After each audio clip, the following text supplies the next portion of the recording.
Los fallos en el proceso constructivo, ¿no? Los fallos en el proceso constructivo pueden ser varias razones. La falta de control de los movimientos del túnel durante la construcción, la falta de experiencia del personal responsable del frente de trabajo, la utilización excesiva de excesiva cantidad de explosivos, la consideración de pases de excavación muy largos. Los pases de excavación se le llama en túneles básicamente a las longitudes de avance que se van haciendo en cada turno de trabajo, ¿no? Muchas longitudes de los taladros de perforación, la excavación a un cuarto de sección, o a media sección, o a sección completa. La excavación de los hastiales en tramos muy largos, ¿no? Luego vamos a ver unos ejemplos para entenderlo un poco mejor, ¿no?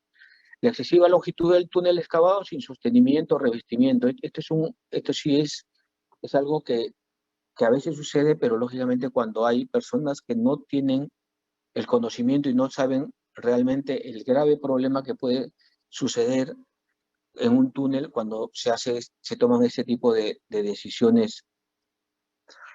Las recomendaciones que podemos dar, ¿no? La paralización de la obra hasta que se definan las causas de la subsidencia. En el caso del cruce con la Panamericana Norte, la consolidación con concreto pobre o con lechada de concreto a presión del terreno debajo de la cota de la rasante de la Panamericana Norte hasta la cota superior del túnel, ¿no? Para asegurar la transitabilidad de la Panamericana Norte. Un estudio detallado de los parámetros geotécnicos a lo largo del eje del túnel para obtener, mediante retroanálisis, la resistencia del túnel y su estabilidad a largo plazo. Recomendamos que este estudio lo realice una universidad de prestigio internacional y con experiencia en túneles, como por ejemplo la Universidad Politécnica de Cataluña o la Universidad Politécnica de Madrid, ¿no? Bueno, aquí apreciamos una foto del túnel, de la entrada del túnel. Como podemos apreciar, esta foto del túnel, aquí viene un tema: la geometría del túnel ha sido condicionada por la poca cobertura del terreno, la poca cobertura del terreno sobre el túnel, ya que la geometría más resistente estructuralmente es la circular, ¿no?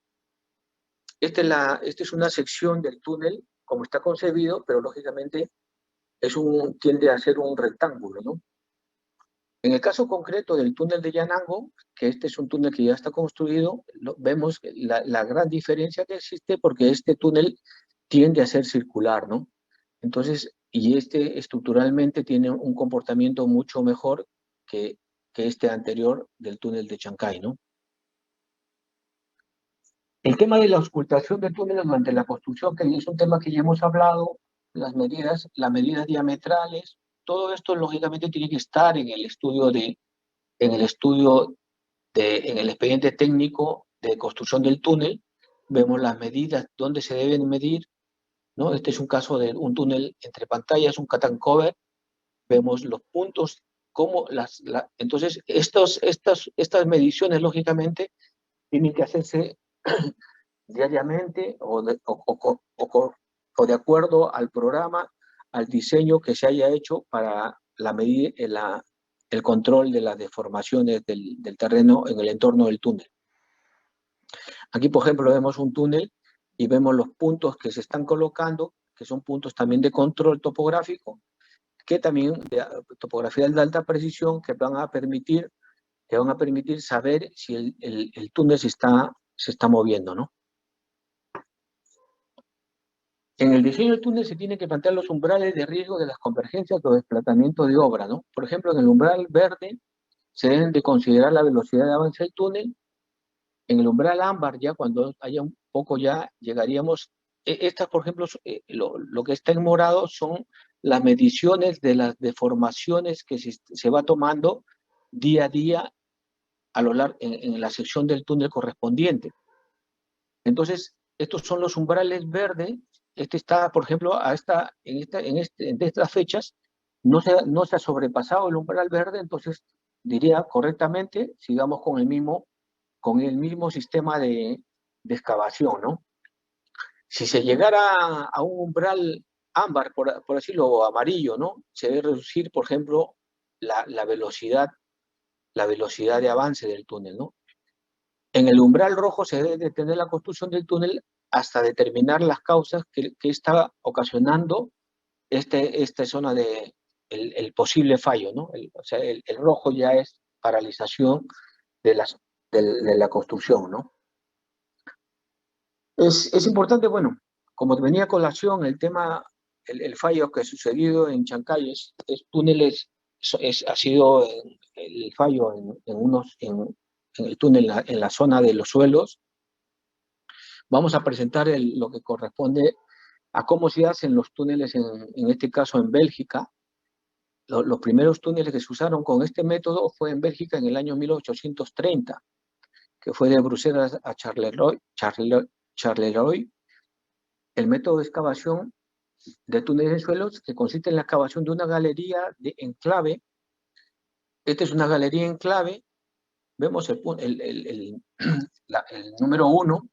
Las fases constructivas las podemos apreciar aquí, ¿no? Excavación y activación de la galería de avance de esta zona 1. En la fase 2, la excavación de la bóveda, completar la bóveda. En la fase 3, encofrado y vaciado del concreto. En la fase 4, la excavación de la destroza o pasillo central.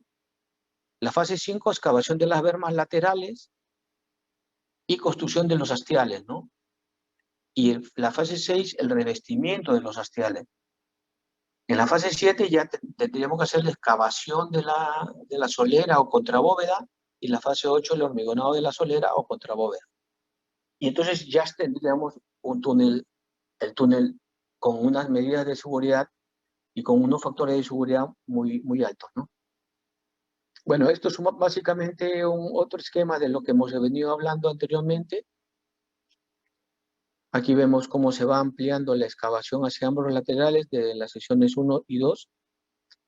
Aquí ya vemos, esto es una foto real, básicamente ya estamos aquí dentro del frente de ataque. Vemos este frente de ataque lo tenemos aquí, se entabla, se colocan los puntales enanos, se colocan estas vigas estas vigas metálicas, y vemos este tipo de material, que es un material que tiene, es un tipo de material que tiene, se nota que es arcilloso y hay humedad, ¿no?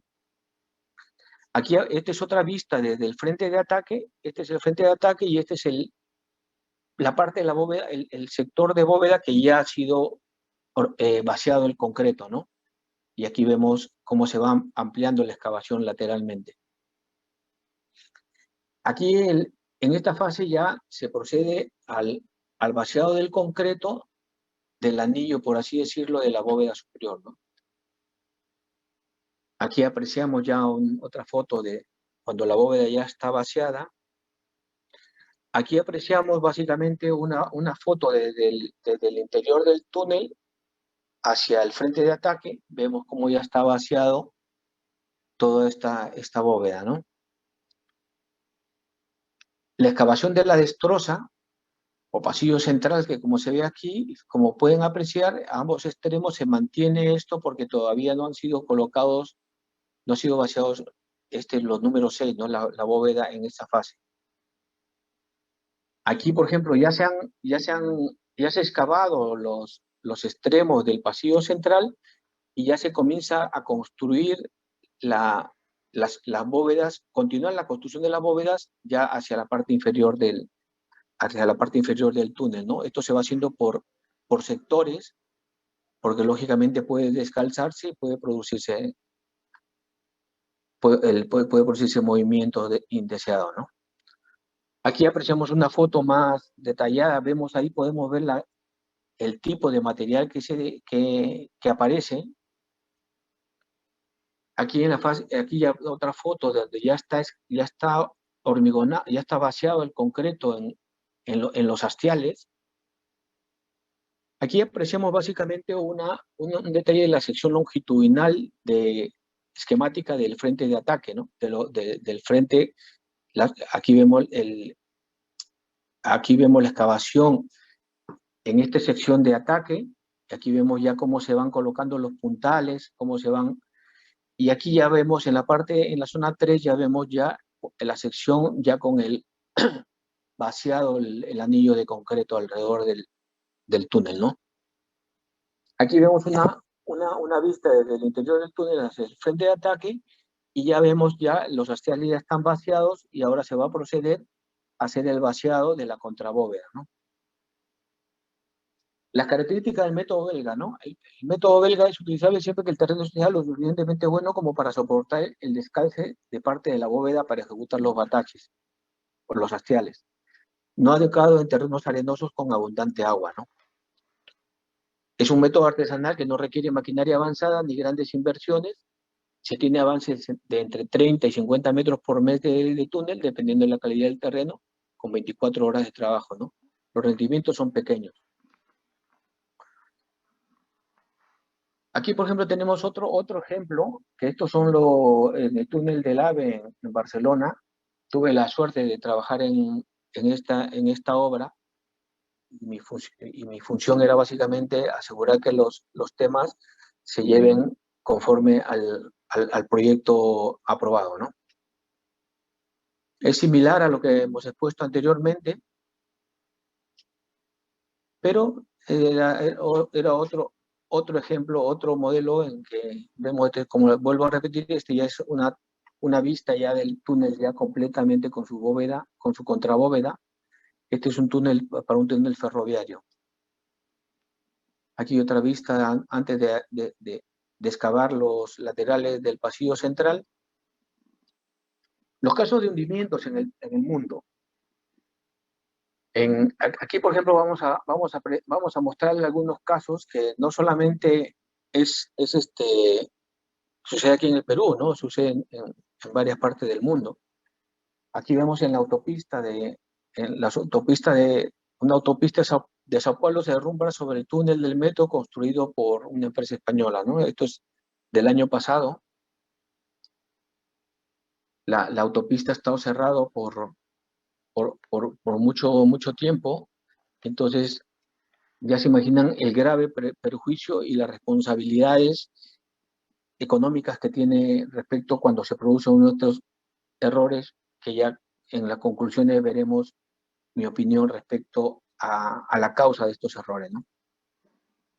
En el caso de Sao Paulo, los suelos son los finos, arcillosos, la excavación con tuneladora principalmente y con métodos mecanizados entre pantallas y métodos manuales con método belga también. La causa del hundimiento, considero que es un fallo en el proceso constructivo del pozo de ataque, ¿no? No se ha llevado el debido control, entonces esa es mi conclusión, ¿no? El potencial de riesgo de hundimiento con la tuneladora se reduce drásticamente el riesgo. Con métodos mecanizados aumenta considerablemente la posibilidad de fallos en la ejecución. Por ejemplo, en la construcción de túneles entre pantallas, por ejemplo, si no está bien ejecutadas las pantallas, entonces falla la estanqueidad entre ellas y se produce la filtración de suelo, entra el suelo de alrededor del túnel y se producen los hundimientos, ¿no?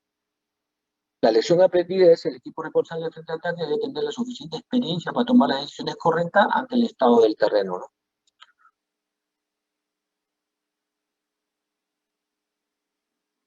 Bueno, estos son comentarios ahí que se ven, ¿no?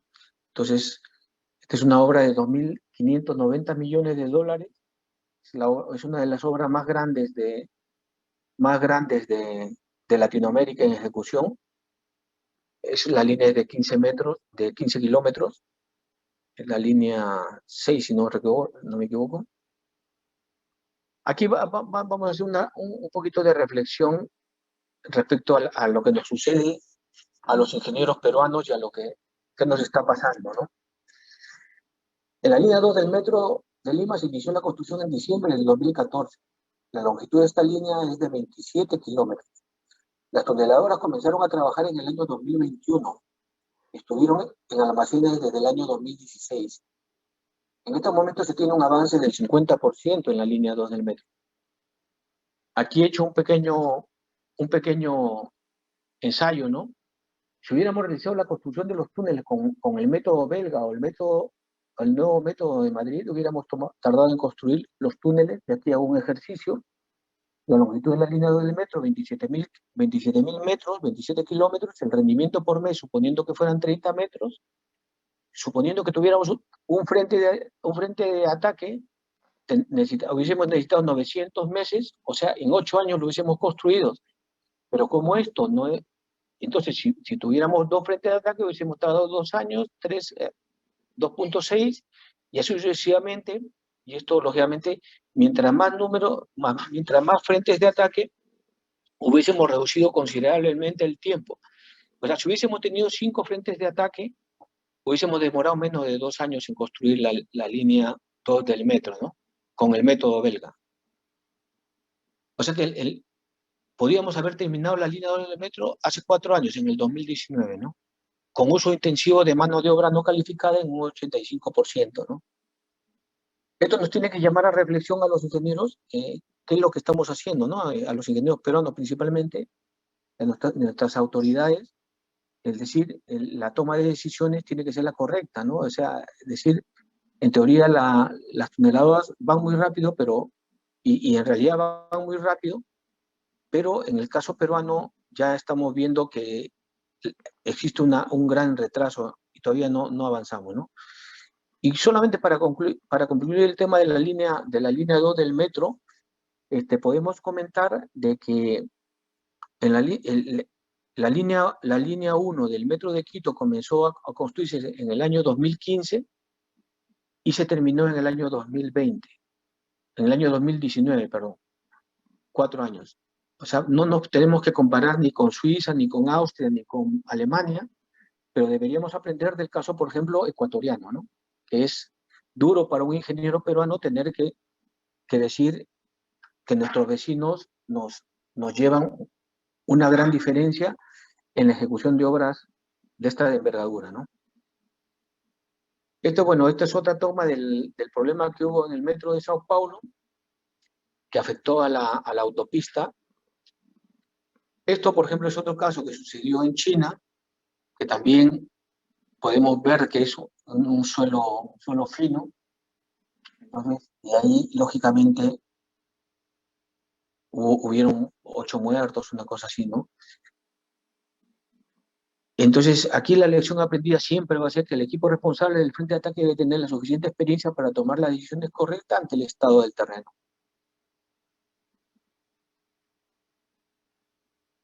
Aquí, lo dicho, esto también sucedió en Alemania. Esto ya se está haciendo la línea, corresponde a una obra de la línea del tren de alta velocidad en Alemania, pero hubo un fallo al momento de cruzarse con una línea antigua de ferrocarril que tenía 150 años de antigüedad, y no se tomaron las previsiones correspondientes, la suficiente cautela en el momento de ese cruce, y colapsó esa línea, ¿no? Entonces ha estado paralizada durante gran tiempo, ¿no? En este caso, ser conservador en el planteamiento de la solución, cuando nos encontramos en el caso concreto de un túnel que tiene 150 años de antigüedad y voy a pasar una línea de metro por debajo que tiene y que solamente tiene una separación de 5 metros, ¿no? O sea, ahí, bueno, se debió ser un poco más conservador con la solución a plantear, ¿no? Este es el caso de Madrid. Este es un caso, bueno, todos los casos siempre nos enseñan algo, ¿no? En este caso vemos ahí las noticias porque hay mucho secretismo en realidad en el mundo respecto a lo que realmente sucede en este tipo de situaciones, ¿no? Esto es una obra que ya estaba concluida y lógicamente la excavación se hizo, los terrenos por los que discurría el túnel eran terrenos principalmente de yesíferos. Entonces básicamente colapsa el túnel de metro, pero básicamente por una disolución del terreno alrededor del túnel, que eran yesos, ¿no? Entonces, pero lógicamente, estos fallos que sucede lógicamente a lo largo del mundo, siempre tienen un factor común, que es básicamente En este caso de Madrid, por ejemplo, claro, en el momento de diseño no se tomó en cuenta ese gran riesgo, ¿no? Por eso es importante esa evaluación de riesgos respecto a este tipo de obras y cómo podía afectarle, por ejemplo, la rotura de una tubería a presión de agua potable o una tubería o un impulsor de desagüe, ¿no? Como ya ha sucedido en Lima aquí con la línea 2 del metro en la zona de San Juan de Lurigancho, ¿no?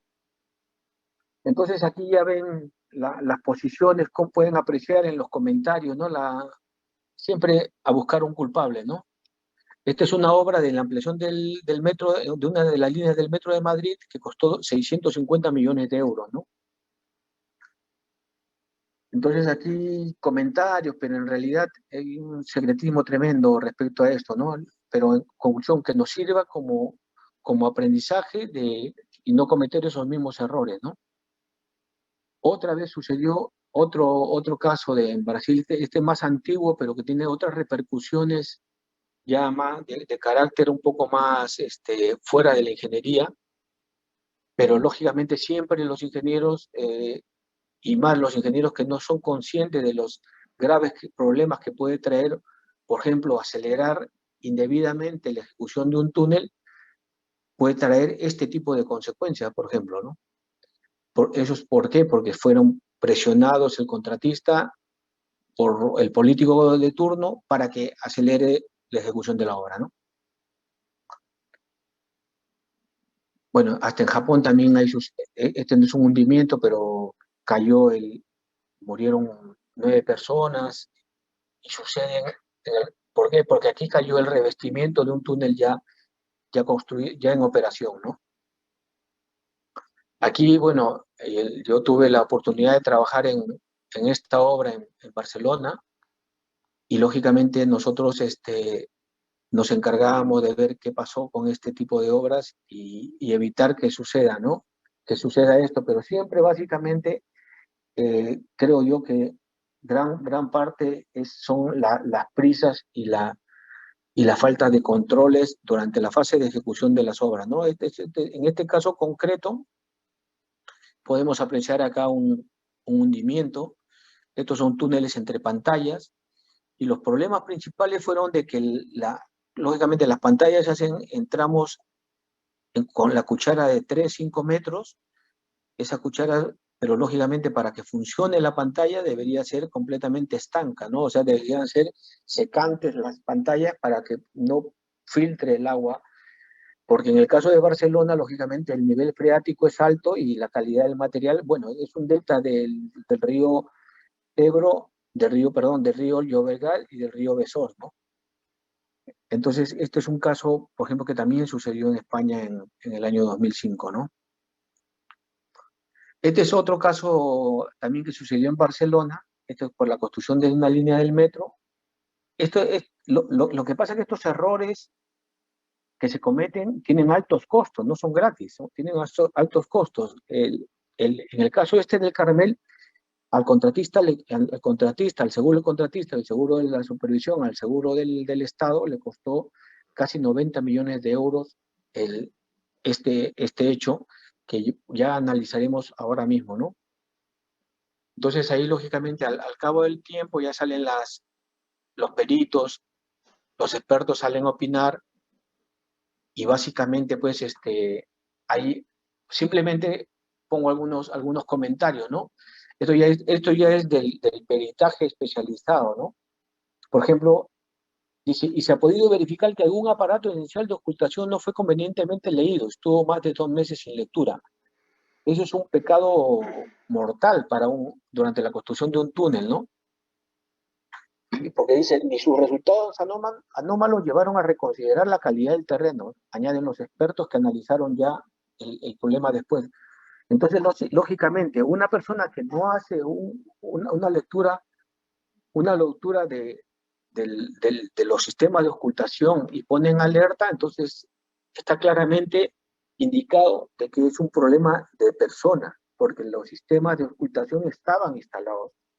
Otro, dentro de toda esta historia del túnel debajo del Carmel en Barcelona, lógicamente yo estaba trabajando en Barcelona y ya van comentando a la gente que trabaja, que nos vamos conociendo en el transcurrir del tiempo, de que básicamente ahí estaban lógicamente estaban considerando la construcción con el nuevo método austriaco, ¿no?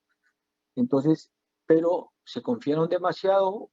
Un túnel uno lo puede atacar a media sección o a sección completa.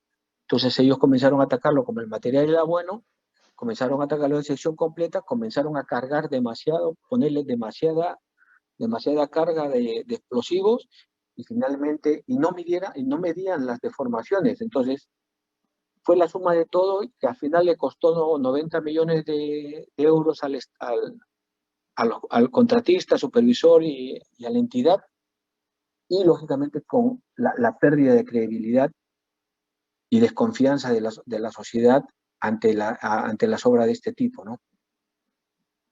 Las conclusiones, ¿no? Podemos hacer unas conclusiones. La calidad de la vida de la ciudad será mejor con el uso intensivo del subsuelo. Las obras subterráneas contribuyen a mejorar las condiciones de vida de las poblaciones al proyectarse obras de metros, autopistas subterráneas, sistemas de drenaje pluvial, sistemas de alcantarillado, ¿no? Ahí he puesto algunas ideas, algunos pensamientos de filósofos, ¿no? Dice, cada profesión moderna, orgullosa de sí misma, requiere tres elementos: la teoría, la educación y la práctica. La razón se necesitan para garantizar su capacidad de renovarse y desarrollarse, ¿no? Otro aspecto que también consideré importante, dice, al mismo tiempo, la National Committee of Tunneling Technology publicó un gran estudio en 1984 titulado Geotechnical Site Investigation for Underground Projects, que dice los costos para la exploración geotécnica del emplazamiento para la construcción de obras subterráneas deberían promediar un 3% del costo estimado del proyecto. Los valores típicos de hoy son inferiores al 1%, lo que es totalmente incompatible con el más de 10% de media de los costos de proyectos distribuidos en pagos por concepto de reclamaciones legales habitualmente atribuidas a condiciones de subsuelo imprevistas.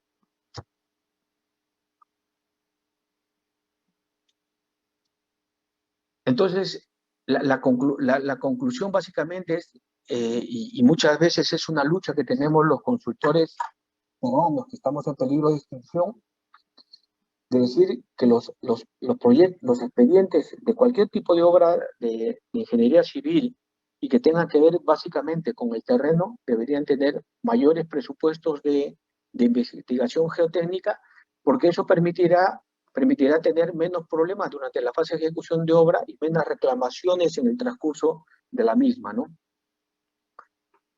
Aquí como comentario, ¿no? En gran parte de Lima, el terreno tiene buenas características geotécnicas para la construcción de obras subterráneas, túneles, galerías, pero existen algunas zonas de Chorrillos, el Callao, Villa María del Triunfo, donde los suelos son arenosos y necesitan un especial cuidado durante la excavación.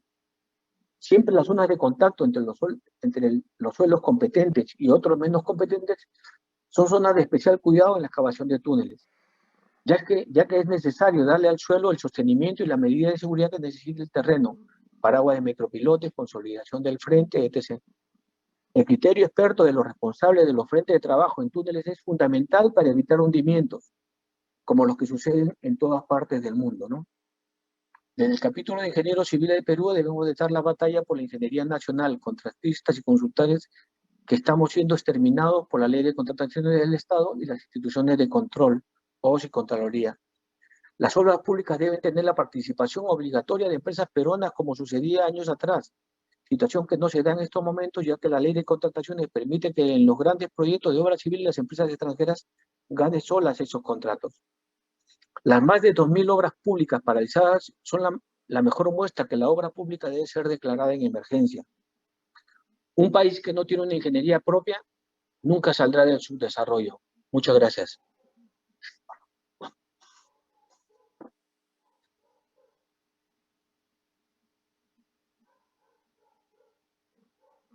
Un país que no tiene... Hola.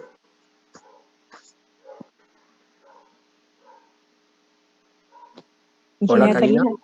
Sí, sí, Daniel, hay una pregunta de la ingeniera Vanessa Macedo. Indica cómo se determinan los umbrales de control del túnel. Los umbrales de control básicamente, ahora existen herramientas muy potentes y muy amigables como como el Plaxis, ¿no? Entonces tú ya tienes básicamente, cuando modelas tu túnel, tú ya tienes las tensiones críticas que se van a producir en el entorno del túnel y las deformaciones asociadas, ¿no? Entonces, tú lógicamente en la fase de diseño, tú dices, este va a ser mi límite máximo, a partir de este límite, no el máximo, sino a partir de este límite, yo ya tengo que ponerme a revisar qué está pasando con el procedimiento constructivo. O dejando demasiado espacio entre el frente del túnel y el sostenimiento, ¿no? Entonces, ese es un problema recurrente que puede ocasionar básicamente todos estos problemas de hundimientos en los túneles, ¿no?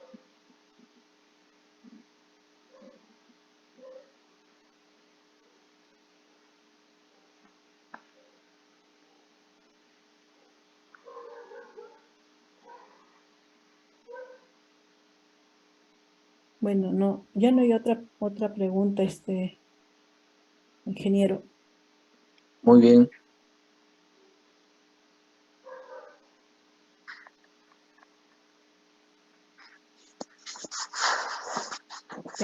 Hay una del ingeniero Jorge Montes. ¿Cuál sería la solución del túnel de Chancay? La solución del túnel de Chancay, debemos de primero saber cuáles son las causas del hundimiento, ¿no?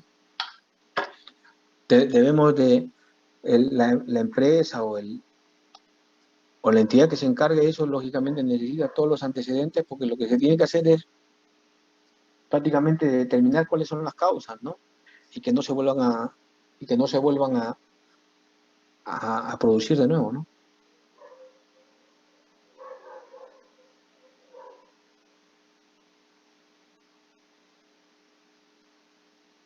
Del ingeniero Fernando Yep.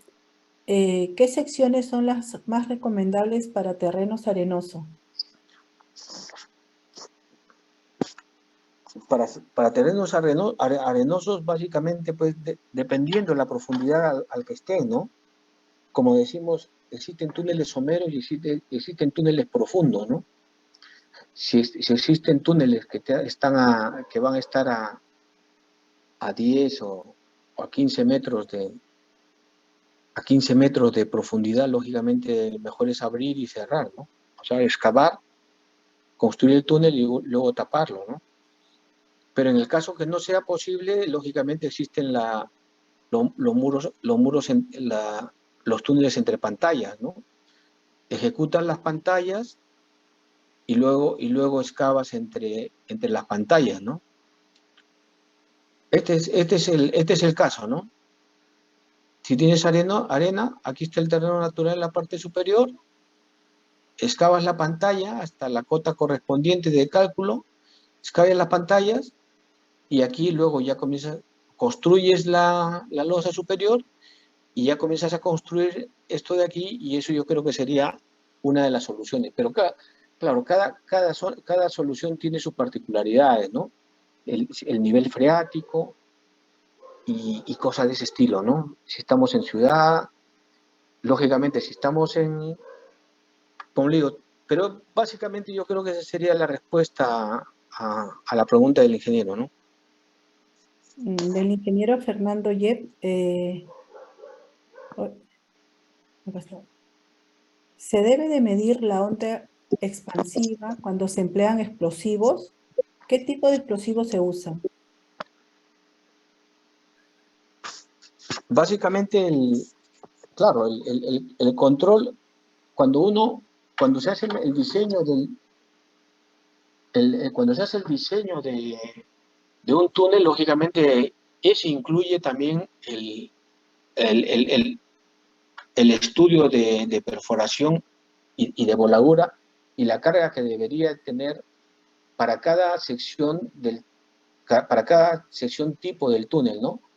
Porque lógicamente con la prospección geotécnica a lo largo del túnel se hace un perfil geológico del túnel y se sectorizan los túneles por cada tipo de sostenimiento que debería hacer, ¿no? Suponiendo que ya fuera un túnel que está en roca, lógicamente va a depender de cuán fracturada está esa roca, ¿no? Entonces, en cada momento, en cada sección, tiene sus características especiales cada sector del túnel, ¿no? Del ingeniero Gerson Martínez. ¿Cuál sería el procedimiento constructivo recomendado para el túnel de Chancay, teniendo en cuenta que el material en dicha zona es arena no cohesiva?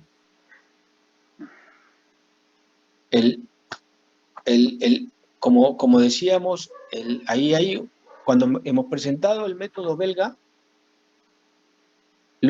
decimos que lógicamente este método belga, si hay agua, material, arena con agua, no se puede utilizar porque, por lo que hemos visto, ¿no? En las fotografías de cómo es que se va construyendo, ¿no? Entonces, pero en el caso de Chancay yo creo que más que arenas puras son arenas limosas, ¿no? Pero lo dicho, tendríamos que tener la caracterización geotécnica de esos materiales para saber cuál es el método más recomendado de excavación, ¿no?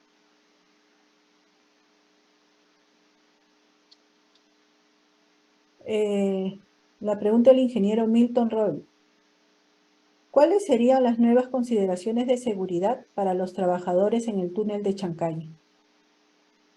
Las consideraciones de seguridad, como concluimos nosotros, no es posible continuar la obra por el riesgo para las personas y es que no se conocen las causas del hundimiento ese, ¿no? Entonces, las condiciones de seguridad básicamente es que debería hacerse, conocer las causas reales, hacer un retroanálisis en base a ensayos actuales, que los haga un ente externo al proyecto, y en base a esos ensayos hacer un retroanálisis para saber cuál es la capacidad y cuál es el potencial de falla que puede tener ese túnel, ¿no?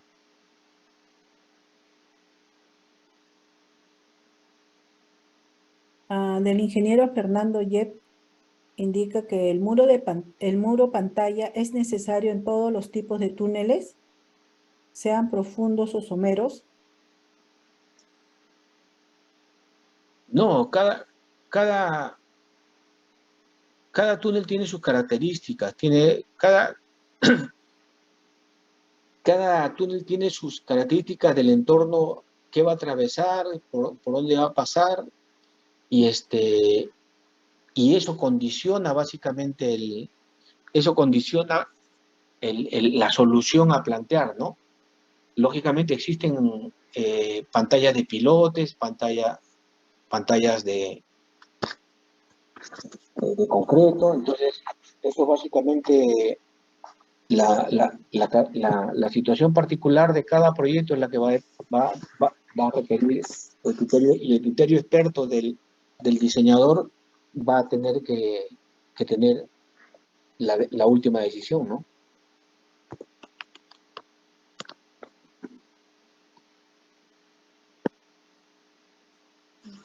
Después indica el ingeniero Fernando Yep qué tipo de concreto se usa en túneles. Lo dicho, el tipo de concreto ya forma parte del diseño mismo, ¿no? Concreto de 280, de 350, va a depender de las características de ese dato, ya con el momento del diseño estructural de cada elemento es el que va a determinar qué característica va a tener. Y bueno, y el armado mismo del túnel si va a requerir, ¿no? Todo eso forma parte del diseño, ¿no? De la ingeniera Roosevelt Velázquez, en el país tenemos normativa de tunelería. En caso que no tengamos, ¿a qué norma debería ser la más similar a nuestra geología? Sí existe ya una normativa de túneles, existe una normativa de túneles que también, ¿no? Ahí ya tiene, pero básicamente son copias de las normativas americanas o europeas, ¿no? Pero bueno, ya tenemos nuestra normativa, ¿no? Y básicamente como comentario de esta normativa peruana es muy generosa en las dimensiones de los túneles, ¿no? La normativa española, por ejemplo, para autopistas tiene máximo una berma de 1,50 m cada lado. La normativa peruana pone 3 metros, con lo que se encarece tremendamente la construcción de los túneles, ¿no? Por ejemplo.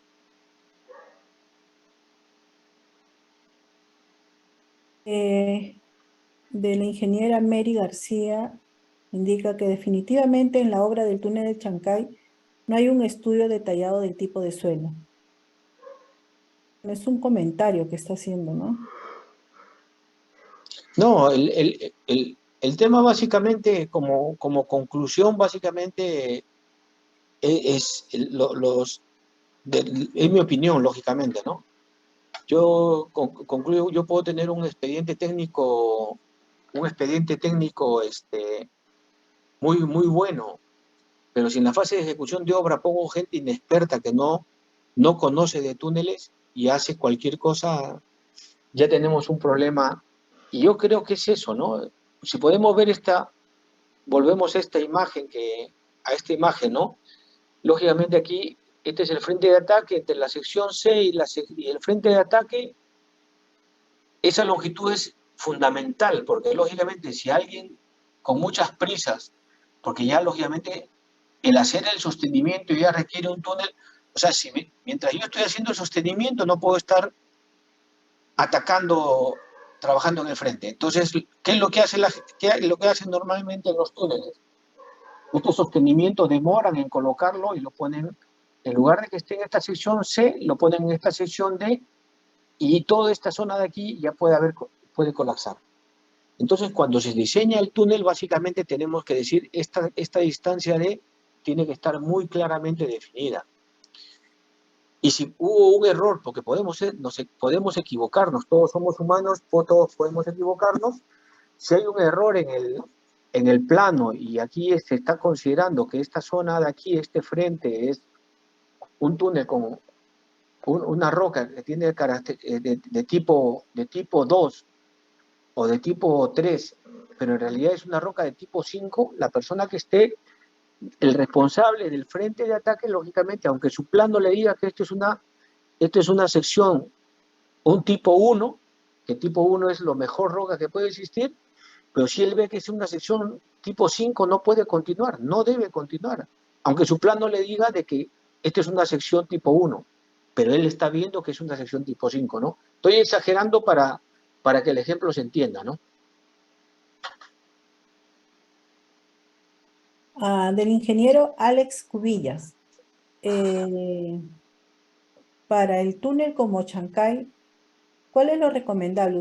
¿Usar tuneladora o un jumbo? Yo creo que el tema básicamente de las tuneladoras, lo dicho, una tuneladora sí, lo que se sabe de los estudios que se hacen, de las estadísticas que se hacen, es que las tuneladoras son rentables a partir de los 2 kilómetros de túneles, ¿no? Y lógicamente, en este caso concreto, no tenemos la información en el colegio todavía de qué tipos de suelos nos vamos a encontrar debajo de en la zona donde se hundido ya lo sabemos cuál es arenas limosas o arcillosas, pero no sabemos debajo del macizo rocoso qué tipo de terreno es, ¿no? Entonces, siempre hay aquí podemos apreciar, ¿no? Debajo, porque el túnel va a pasar debajo de esta formación rocosa, ¿no? Entonces, los túneles con tuneladora normalmente funcionan básicamente en túneles que son en tramos homogéneos, ¿no? En tramos homogéneos, porque lógicamente una tuneladora para arena no es lo mismo que para una tuneladora para granito, ¿no? Entonces, ese es un tema, ¿no? Pero cada vez la tecnología va aumentando más y ese problema de tener una tuneladora mixta, yo creo que se está resolviendo cada vez con la tecnología, ¿no? Y volviendo a la respuesta, yo lógicamente haría visto los resultados del metro de Lima y del túnel, bueno, primero del túnel de Chancay, visto los resultados, yo lógicamente lo haría la excavación como se está haciendo, pero teniendo las precauciones correspondientes, ¿no? Lo que sí nos llama la atención y como peruanos y como ingenieros principalmente, ¿no? Lo que pasa con la línea 2 del metro, ¿no? Lo dicho, si hubiésemos comenzado a ejecutarlo así, a mano, nosotros ya lo hubiésemos terminado ese túnel en el año 2018 posiblemente, ¿no? Estamos al año 2023 y estamos al 50%. Hemos gastado más de 40 o 50 millones de dólares en esas tuneladoras, que son válidas, ¿no? Pero fíjese el tiempo que nos estamos demorando, ¿no? En conclusión, si hubiésemos comenzado a hacerlo, los túneles así a mano, como lo estamos viendo en el ejemplo por ejemplo, del túnel del AVE de Barcelona, ya hubiésemos tenido nuestra línea 2 del metro.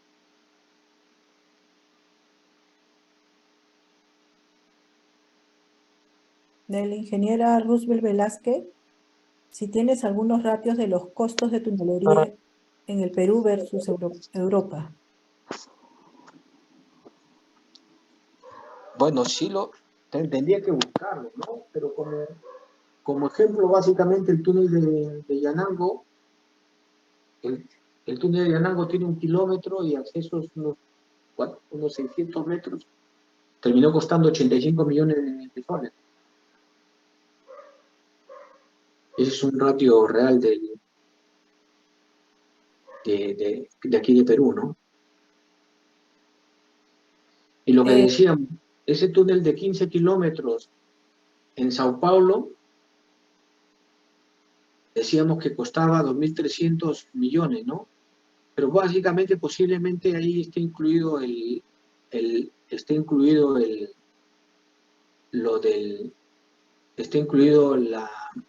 los vagones, ¿no? Y todas las instalaciones, ¿no? Del ingeniero Gerson Martínez, indica, para realizar voladuras en una zona rocosa, ¿qué área de túnel es permisible para realizar dichas voladuras a sección completa? Lo dicho, el tema básicamente ese es el criterio experto del responsable del túnel, y si la roca lo permite, lógicamente puedes avanzar a sección completa, ¿no? Avanzarás más rápido, lógicamente, ¿no? No sé si respondió la pregunta o yo lo he entendido de esa forma. Del ingeniero Franco Sánchez, indicar la normativa de túnel peruana y qué se recomienda realizar si es que aún no se termina de colapsar el túnel de Chancay. ¿Puede existir aún algún vacío debajo del hundimiento? No lo sabemos. No lo sabemos. Lo podremos saber cuando tengamos la información correspondiente, ¿no?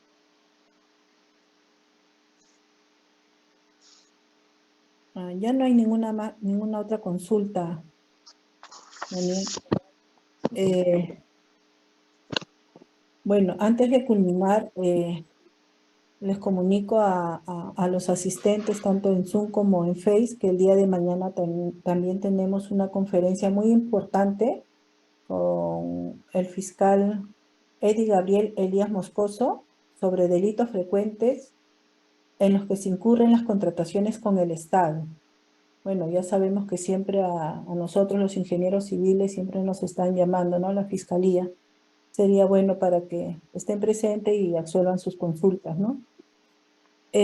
Bueno, ingeniero Daniel, agradecerle, ahí está justo el flyer del día de mañana, también es por vía Zoom o por Face, va a ser a las 7 de la noche, ahí pueden hacer todas las consultas al fiscal. Que no ha sido fácil también conseguir al fiscal. Bueno, gracias Daniel por tu participación y bueno, de parte del capítulo de Ingeniería Civil, te otorgamos un certificado por tu participación el día de hoy, el cual será enviado a tu correo personal, ¿no? Gracias y gracias a los participantes del Face y de Zoom. Muchas gracias, Karina, por la invitación. Gracias, nos vemos. Hasta luego. A todos. Chao, chao.